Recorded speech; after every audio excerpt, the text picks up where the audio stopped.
It's been a rough year for Earth. Shortages are beginning to hit folks hard. The polyester supply has completely dried up, and there's been no more naga hide since the last ill-tempered, leathery little naga turned its mottled hooves skyward and called it a day. People are rationing twiglets and packets of raspberry lime jello, and the last loaf of pumpernickel bread, smoky, dark, and with questionable intentions, went for an undisclosed amount at Sotheby's before its new owner was beset by a rampaging crowd armed with pickled herring. Neither he nor his loaf were seen again. It turns out, sending your most dependable consumers into space affects demand all the way down the chain. Factories were closing everywhere, goods were scarce, and morale was low. Even the death of Karen, struck by a bucket right in the middle of demanding to see someone's manager, failed to raise more than a modest round of applause. And what I have here is sugar beet. Now, do I look like the kind of woman who wants sugar beet on the walls of her she shed? I don't think so. And now, Carlos, it is time for me to talk to your manager. Ow! Hostilities are rising as goods grow scarce and no one is safe. Glenda, annoyed by demands for payment for her sister's ship and the legion of former colleagues sent to her door to retrieve the money, has gone to Gated Galaxy's headquarters to find something she can use for leverage.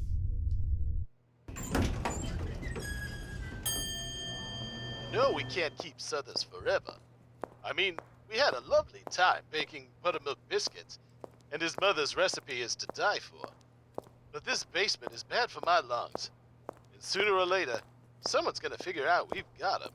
Look, the world is on fire. No one cares about our Kentucky Fried has-been. So why don't we just let him go? Or let him go, if you catch my meaning. Not just yet. I may need him to translate what I bring back from G2 HQ. So, shut up, take some cough medicine, and keep an eye on Southers. Got it? Yeah, boss. Oh, and Buck, Yeah, boss. save me a biscuit. No, 2. 3. Oh, you got it. Southers, aprons on. Not until you get me more goddamn baking powder. This here tin is stale. I told you, it's fine. It was sealed. Mother of mercy, preserve me from idiots and fools. And you'd better get started because there's a lot of them. What the green and grassy side of hell is this? Christmas lights? Television? A bed? What the hell is going on here? Welcome to Gated Galaxies. My name's Donna. Can I help you? What's all this? I thought G2 was defunct. Do you know, I was sort of thinking that too, as I'm the only employee that showed up since the launch. But I got my paycheck 2 days ago being on time, so I just keep working away. Why is there a bed here? And a microwave on the reception desk? Oh, I just sort of moved in. Gas shortages and rampaging mobs meant my commute was taking up to 3 hours, and I only live about 4 miles away, you see. I tried biking for a while, but slaloming through mindless hards bent on destruction was just so slow, don't you know? So I grabbed my cats and moved in. What do you do exactly? Filing mostly. This place is nutty for just filing things willy-nilly. The basement toilet, for one, was a popular receptacle for documents. Donna, is it? Mm-hmm. And you are? Does it matter? Are we bonding here? Well, you'll have to sign the official register. You're not serious. And I'll need to see some identification. Do you have an appointment? An appointment? What are you talking about? With who? Whom? Oh, don't start with me. You have no idea who I am. I will, as soon as you hand over your identification. Fine. Here. Glenda James. Hang on just a parts and salted nut roll. Why is that name familiar? It isn't. I'll take that back now. Thank you. Oh, it'll come to me, likely in the middle of the night, and I'll shout it out and startle my cats. And if you could just sign the register, please. Just there. Hang on, I'll find you a pen. Never mind. I brought my own. Actually, G2 prefers black or blue ink. But you go right ahead. I'm sure it'll be fine. And the ink from that soggy marker of yours won't soak through to the other side. And oh, looky there, it did. Might have could have waited for me to find a ballpoint in an approved color, but I'm sure you have more important things to do. Oh, since it's leaking, why don't I just throw it away right now? Don't you get nervous in this big building all alone? All those empty desks. It's so quiet. I did it first, sure, but now I kind of like it. I spent a lot of time gardening. Gardening? Where? Oh, there were so many plants all over the building. I brought them all together and dumped the potting soil in a raised bed I made out of a whole bunch of bookshelves lined with garbage bags. I've got a nice crop of potatoes going. And I found some seeds in the underground lab. Not sure what they're going to be, but they're growing really fast. I just light a match under the fire detector in the room, and it brings the sprinklers on real nice. You're mad. Nothing wrong with a homey workplace, I always say. Hey, if you've got a little time, I could use some help moving the jacuzzi from Mr. Souther's office. I think it'll make a really nice koi pond. If I help you with your, koi pond, will you let me poke around a little bit? Oh, sure. Maybe you can help me put some of the shredded stuff back together. Takes ages. Doesn't file real well either. Too many edges. I'd be delighted to help. Back on the ship, everyone is trying to wrap their heads around the return of Joe. Especially Dr. von Haber-Zetzer, who, until recently, was Joe. This is most mysterious. Here I am, standing here. You can see me, can you not, friend Leet? I see two of you. Yes, that is not exactly what I am asking, but I suppose it answers my question. Why is our impossible friend Joe there mopping the lab? That's sort of what he does. He mops and scares people. He used to mop all the time and scare people. Yes, my boy, I am well aware of what Joe used to do. I am asking what he is doing now. Mostly I am asking why he is... Yes, why he is. That is what I am needing to know. Doc, anything to share here? Mein Captain, I am as in the dark as you are. Oh, quite literally it would seem. What's going on? Whoa! All right. Now that is truly weird. Does it hurt? Does what hurt? What is that flashing? My God, it's bright. That's incredible. Colin, I want you to do something very difficult, all right? What? Open your mouth without saying anything. I knew it. Wow, Colin, that's amazing. What? What did I do? You opened your mouth without saying anything. That is coming from Colin, isn't it? You're a torch. What? You are a little glowworm. Could everyone tell me why they're staring at me? How do you know we are staring? He can see in the dark, remember? Olivia, could we possibly get some lights on that aren't coming from what I'm really hoping is Colin's mouth? What? No can do for the moment. The explosion is short-circuiting areas all over the ship. Are we still moving? We are, yeah, but we're totally flying blind at the moment. Not that that's anything new. Oh, and the pods still have power. Not that anyone's asking. What about Cal? Crap. Hang on, patching them through. And that's why most animals with good night vision cannot see color. Tarsiers actually have eyes bigger than their brains and can see in complete darkness, though they then try to eat the prey with their feet. Just a little joke there. Nope. Get them back, damn it! I didn't know that about tarsiers. Hello? Is Carol going to go poof poof? Hey, greetings, crew. Did you manage to catch my little joke about the Tarsiers? Do you both mind? I'm trying to captain here. Trying is a generous way of putting it. Ow! What is this for? Jessie, please deliver it for me. Very well, mon capitaine. Other head, Emily, what's the status on Cal after the explosion? Now that's actually a very interesting question.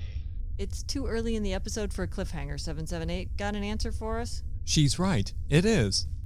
Ow! Gott in Heidelberg! What was that? Pardon. Cal's screens have gone dark. We don't know if the countdown has stopped, or we just can't see the clock. That was unwise. Mon Dieu!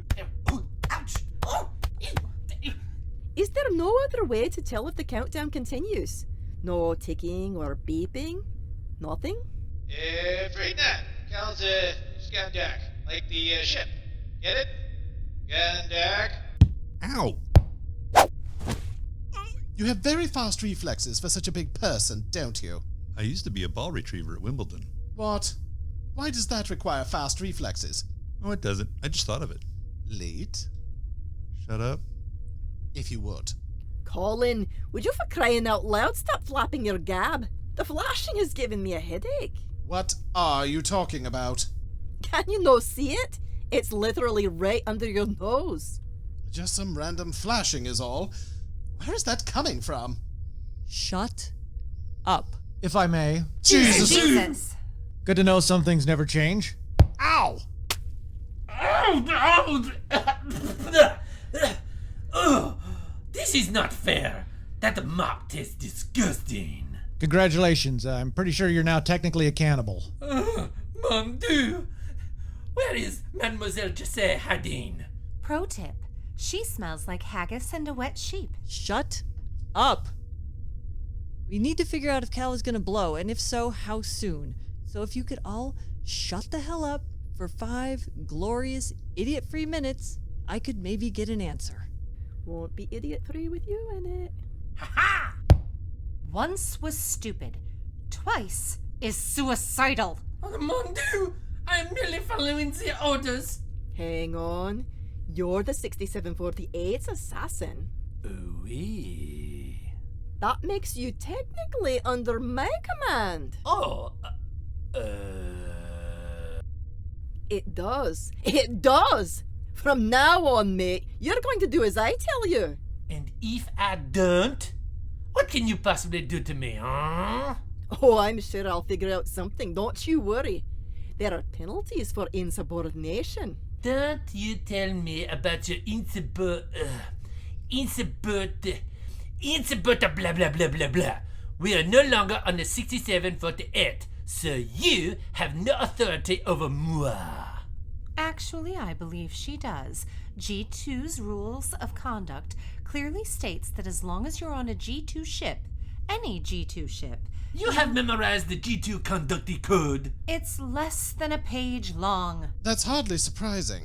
Frankly, I'm more astonished anyone at G2 can spell conduct. True. This is very interesting, you see, as the only code of conduct in the laboratories was if you were going to blow up the place, you had to give at least 5 minutes warning. That's how you define very interesting then, is it? I suspect you are not a woman of science, former Captain Jessie. Hello, crew. Oi, easy on the former there, mate. And if by science you mean periodically blowing people up, then no, I guess I'm not. Perhaps we shall hail the 6748 and verify this. Hang on. You know about my ship. And you Stop follow me staring at around my like mom. Olivia? a lovesick Yes, puppy. Madeline? Before I go rogue and flip every awake person on this ship out the smallest, not intended for humans airlocks, Still hear the air quotes. could you take me to Cal's room? With pleasure. Mind if I gas this section of corridor on the way out? I've been holding back a durian, limburger, and turpentine mixture that would knock a cement gargoyle on its arse. That's one of the aromatherapy options? It is, actually. I think it'll be right therapeutic. For you, anyway. Make it so.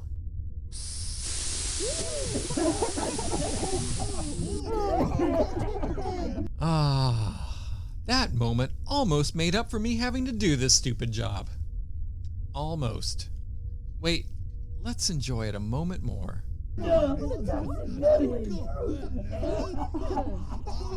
Oh, glorious.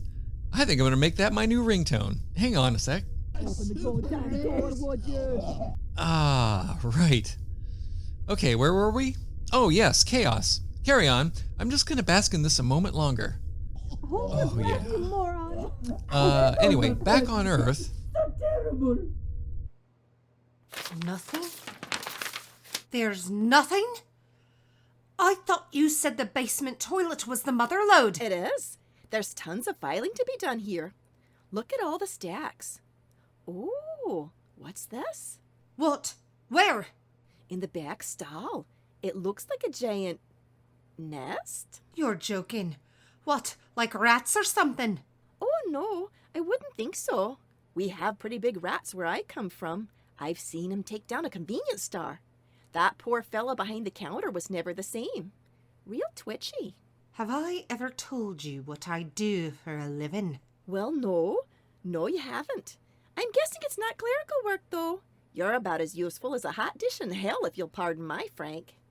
Anyway, I've seen big rats and big rats' nests, and this is way bigger than that, even. Oh, Glenda? I'm pretty sure whatever made this nest is in it. You wouldn't have a Sharpie on you. You know, that is such a random question. I hope I live to hear the story behind it. If you have one, I can pretty much guarantee it. Well, now there's a tragedy. Should we make a break for the office supply closet? You don't have to worry. You're not in any danger. You are, however. Come out where we can see you. Hello, I'm Matt. Gosh, goodness, whoa. Are you glowing? Smoldering, more like. I'll see. I was on the tarmac when my rocket launched. I'm still smoking. I'll see. How? Are you alive? G2 doesn't make its own porta potties. What? I was supposed to be on the Oz-9. I'm the engineer. It took off without me. That's not a G2 uniform. Yes, well, when I came out of the porta-john too soon, the blast blew all my clothes off. It wasn't even that much of a blast, but G2 uniforms are pretty flimsy. Fortunately, there was a suitcase that didn't get loaded. Even better, apparently passenger Horace McRory and I are the same size, so I guess it's thanks for letting me be you, Horace. You look, quite nice in a tuxedo. Why, thank you. Turns out that's the only clothing Horace packed. 15 tuxes and like a dozen martini glasses and 7 jars of olives. Not sure where Horace thought he was going. So what are you doing here? Honestly, I was too embarrassed to go home. Admitting I missed launch because I had to pee was more than I could face. So I made my way here and holed up. Well, looking at the wrappers you wove into your nest, the mystery of the disappearing beef jerky is finally solved.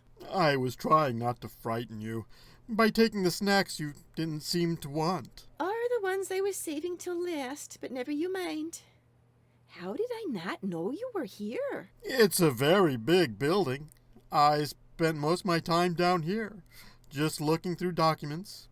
I was trying to get them at least a little organized, to make it easier for you. Oh, gosh, that's so sweet of you. If you bat your eyelashes any more, he's going to need another tuxedo. So, Matt, have you found anything useful? As a matter of fact... Back on the Oz-9, the crew has managed to escape the stench-filled corridor. Madeline and Olivia are trying to figure out if Cal's about to go off without setting Cal off. Joe and Dr. von Haber-Zetzer are discussing the relative narcissism and ego buoyancy required to occupy 2 bodies instead of just one while cleaning up the doctor's lab. The Albatros has resumed her hunt for Horace, and Jessie is looking for actually edible food, though, being Scottish, her definition of edible is broader than most. Colin is attempting to tidy up his bunk, but his uncontrolled super speed power keeps causing him to slam into walls, making more of a mess than he started with. Given that Cal, and the ship carrying it, could explode at any moment, the crew are astonishingly calm, pointing to an unexpected evolutionary advantage to not being very clever. And speaking of not clever people... I told Colin to clean out the microwave like 90 times. Honestly, I have no idea how he managed to explode a hockey puck. What are you working on? My least. What's a yeast? Not least. Least. I thought we were all understanding now. Sure, when you talk sense. What kind of least is it? It is my wish least. Huh? What is a wish least? Now you are being funny, I think. all assassins have a wish list. Like, if you could kill anyone ever, in the past, the present, peoples who are already dead, not real peoples. Oh, who would you assassin? That's grim. Who would you assassin if you had my incroyable skills? If you are nice, perhaps I would do a little assassin for your birthday. No thanks, I'm good. I mostly like people. Who's on your list? It is un secret. Whatever. Sandwich? Fine! You can take a little peek at my list, since you're so badly wanting. Oh, I am? Here, hand it over. Charles Dickens? I am thinking, without the little match girl, our computer would be much less Olivia. I like her the way she is. Number 2, Mr. Southers? How hard are you with that one? He is, how do you say horrible in English? No idea. Why is your English so terrible? Couldn't they fix that in your programming? Oh, and how is your French, Hang on, what? Well, that's just unfortunate. I guess you could say the cat's out of the lab. Too soon? If you've listened to 26 episodes of this nonsense, clearly you're a fan of sci-fi. Or nosebleeds, one or the other. So why not join the cast of Oz9 plus 5 other incredible sci-fi podcasts for a magical evening of live performances? It's much safer than actually being on the Oz9. Plus, you'll get to recover from the nincompoops by enjoying Relativity, Sage and Savant, Moonbase Theta Out, A Ninth World Journal, and Girl in Space. Go to wifi-sci-fi.org for links to our Indiegogo and help us make it happen. Even if you can't attend, there are great perks to enjoy that will make you feel like you're there. You've been listening to Eric Perry as Mr. Southers, Dr. von Haber-Zetzer, Head 1, and Joe. June Clark Eubanks as Glenda and the Albatros. Bonnie Brantley as Donna and Jessie. Kevin Hall as Matt. Tim Sherburn as Colin, Buck, and Emily. Richard Cowen as Leet. Shannon Perry as Olivia and Madeline. Aaron Clark as Bichon Frise, and me, Richard Nadolny, as your narrator. Our music is composed and performed by John Faley, and our artwork is by Lucas Elliott. Oz9 is written and produced by Shannon Perry. Until next time, Space Monkeys, Narrator out.